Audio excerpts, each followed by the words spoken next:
Let's educate our people that no one talks to God. Let's just put it as bluntly as all that. If someone says to you, God was talking to me, tell them to go to the psychiatric ward. Because if they say God is talking to them and calling them and telling them this is going to happen.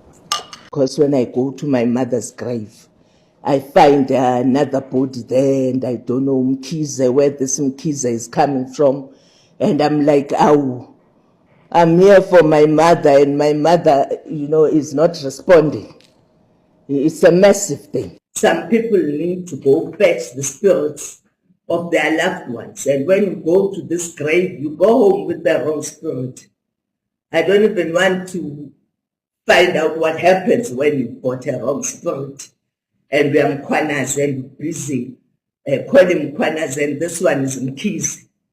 Believe it or not, this woman is talking on behalf of the CRL, the very same body that must regulate churches. According to her, you may be prosecuted for saying God spoke to me or I spoke to God.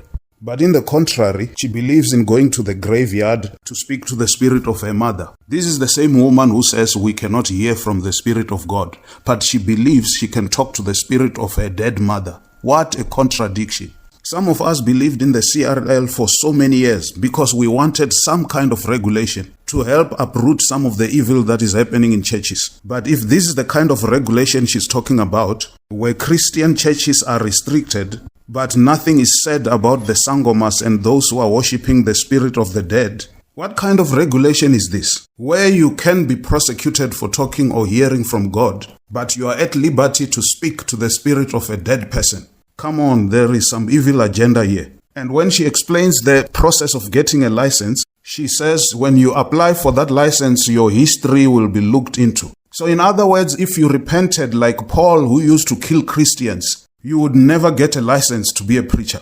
If the CRL was the one regulating the Christians in those days, Paul could have never been given a chance to preach the gospel of Jesus Christ because they were not going to give him a license because of his ugly past, even after repentance. Many of us want all the evil practices to be stopped in the church. The eating of grass, the drinking of petrol, doom, the fake resurrections of the dead, the predictions of false dates of the rapture, abusing church members, sexual misconduct towards church members. Of course, we want all that to stop. But it seems some people want to hijack our passion to see the church cleaned up, and they want to drive their own agendas. No, that cannot be allowed to happen. If the CRL wants to help clean up the church, it better be godly, not led by people who believe in ancestral worship. How can you say no one talks to God? More than 2,000 times in the Bible, God spoke to people through an audible voice, through visions and dreams, and through many different ways. So how can the church allow somebody now to come and tell us you cannot talk to God and God can't talk to you? But the same person believes in talking to the spirit of the dead. What a contradiction. May God help us.